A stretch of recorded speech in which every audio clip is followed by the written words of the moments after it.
expliquer, démontrer et mettre en pratique. C'est ça le disciple-là. Et c'est quelque chose que nous ne faisons plus dans l'Église aujourd'hui, car de nos jours dans l'Église, nous avons beaucoup d'enseignements, mais rarement de démonstrations de comment vivre cette vie chrétienne, comment obéir à Jésus, et il n'y a pas beaucoup de mise en pratique. Jésus a dit, « Viens, suis-moi, je ferai de toi un pêcheur d'hommes. » Jésus ne s'est pas seulement assis avec eux en leur faisant un séminaire pour leur apprendre à pêcher des hommes, mais ils l'ont suivi et ils ont vu ce qu'il faisait pendant qu'il enseignait. Et donc, il enseignait et il le faisait, il le mettait en pratique et il les envoyait faire de même, c'est-à-dire faire par eux-mêmes. Et c'est ce qui a été perdu dans l'Église aujourd'hui. Si nous pouvions retourner à cela, et si nous pouvions ramener ça dans l'Église, ça va tout changer, tout va changer. En ce moment, nous sommes environ 100 personnes dans notre école de formation. Nous avons travaillé avec eux et ils vont aller dehors et le faire. Ils sortent pour trouver une personne de paix, guérir des malades, prêcher l'Évangile et ils vont aller dehors. Ils vont être des pêcheurs d'hommes. Jésus les a appelés comme ça. Et nous ne parlons pas seulement de la façon de le faire. Nous l'avons démontré, nous l'avons mis en pratique, nous l'avons mis en acte. Et cela ne doit pas être seulement pour ici. C'est ce que l'Église doit faire. Je vais vous montrer quelque chose, c'est très puissant. La semaine dernière, nous étions à Atlanta, en Géorgie, et alors il y avait une réunion avec 150 personnes à cette réunion du mercredi soir, et donc nous parlions de faire des disciples, et je disais de suivre Jésus et d'obéir à ce que nous lisions dans la Bible. Et puis j'ai voulu leur montrer comment cette vie de disciple fonctionne. Alors j'ai dit à tout le monde, imaginons que nous sommes au supermarché. Et puis, je vais vous dire que les malades ont besoin de délivrance et de guérison. Ils ont besoin d'être libres. Levez-vous. Et toi qui aimes Jésus, mais qui n'as jamais prié pour quelqu'un afin qu'il soit guéri, qui veut commencer? Et il y avait une femme qui a levé la main. J'ai dit, toi, viens vers moi. Et maintenant que j'ai enseigné, je vais te le démontrer. Et puis c'est toi qui le feras. Alors j'ai commencé par lui demander, « Alors tu aimes Jésus? » « Oui. »« Alors tu as été baptisé? » « Oui. »« Donc tu as reçu le Saint-Esprit avec le parler en langue? » Elle dit, « Non. » « Bon, alors on va commencer par toi, ici, au milieu du supermarché. » Et je commence à prier pour elle, et vous allez le voir ici. Est-ce que je peux prier pour vous ici au supermarché?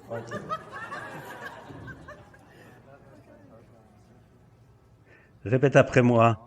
Père éternel, je viens vers toi, je me repens et je te demande vraiment de me remplir de ton Saint-Esprit, de me libérer, de me baptiser dans le Saint-Esprit.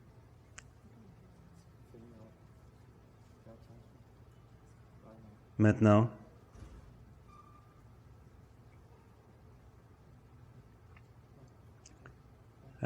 Allez, viens. Et maintenant, elle reçoit le Saint-Esprit. Libération, laisse sortir.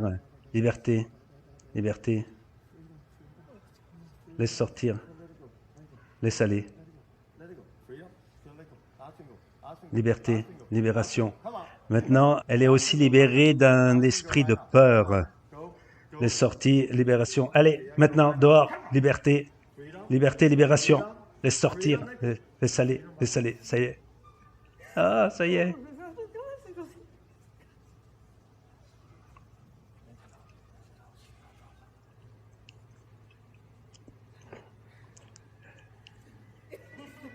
Oh. Alléluia. Alléluia. Elle a été libérée, elle a parlé en langue, elle a reçu le Saint-Esprit ici au supermarché.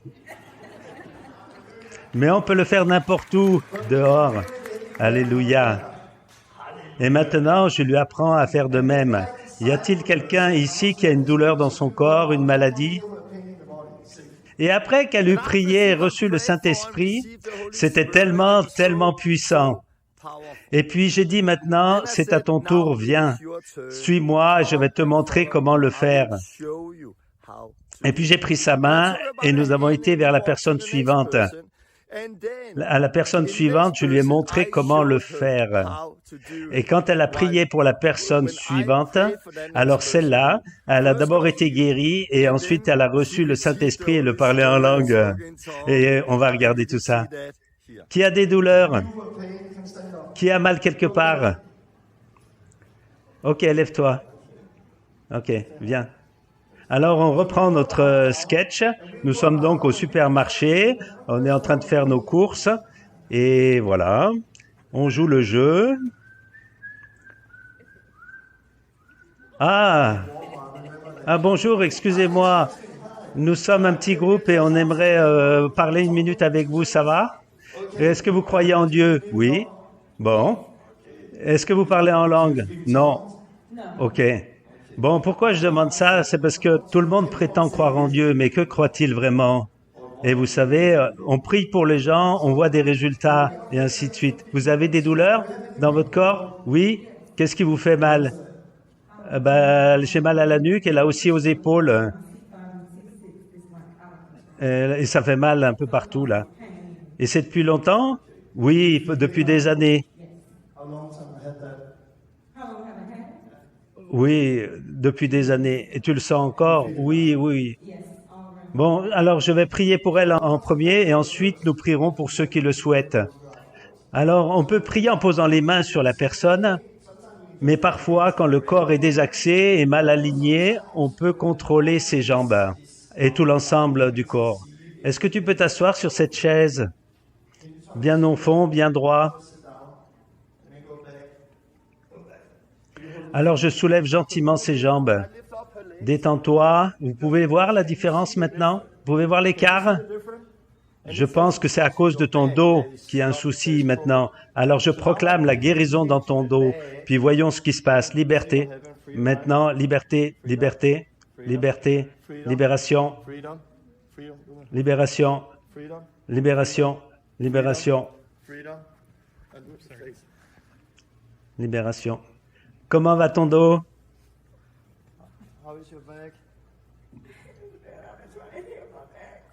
Ça va mieux? Et les épaules? Alléluia.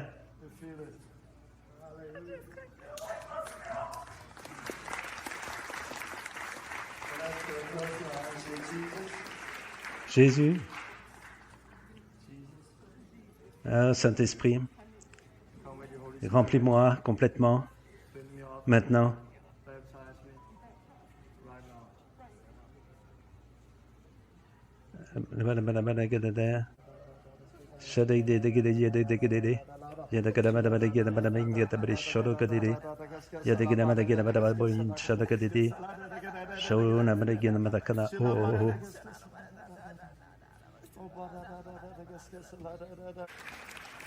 Comment ça va?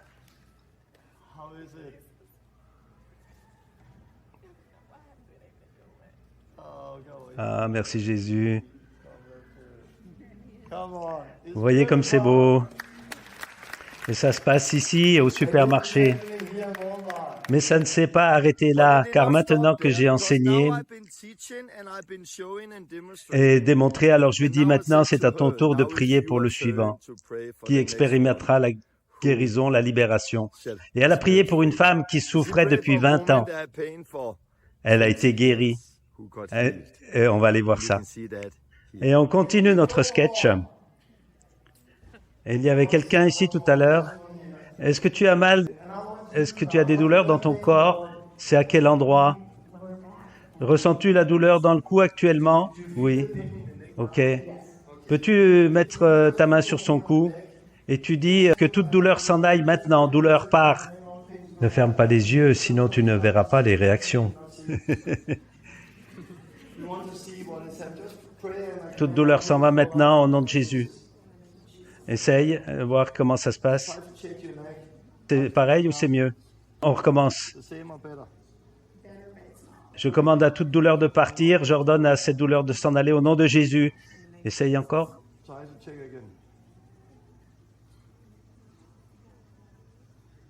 C'est environ 9 sur 10. Bon, allez, on continue. C'est une clé de persévérer dans la prière, courtement, mais on continue à persévérer.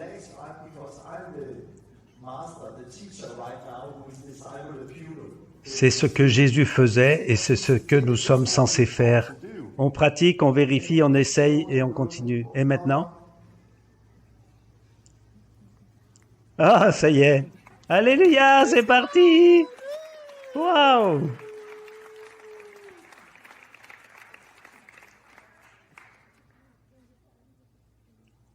Ah, c'est le temps des guérisons. Le temps des guérisons est là. J'ai prié pour elle pour qu'elle reçoive l'Esprit Saint ici, il y a 2 minutes, et vous avez pu voir tout ce qui s'est passé ici, et de suite elle prie pour la suivante qui est guérie. Et c'est ce disciple-là qui a été perdu dans l'Église aujourd'hui. C'est pourquoi nous sommes ici ce soir, pour parler de comment faire des disciples et de cette vie-là de disciples. Regardez, c'est si beau. 20 ans, ils ont prié pendant 20 ans, et elle a prié quelques minutes.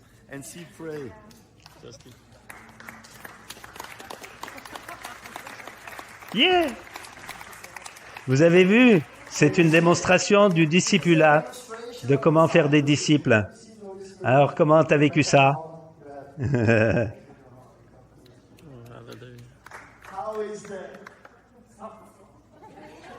Et c'est ce que nous faisons là-bas. C'est ce que nous faisons en tout lieu. C'est ce que nous faisons partout. Et nous faisons des disciples.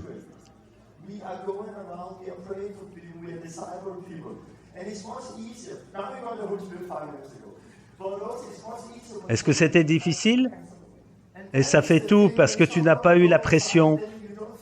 Parce que si jamais tu le faisais pas bien, il y a quelqu'un à côté de toi qui t'épaule, qui te conseille, fais comme ci, fais comme ça. Si nous pouvions ramener cela à l'Église, nous pourrions voir tant de belles choses se produire en très peu de temps.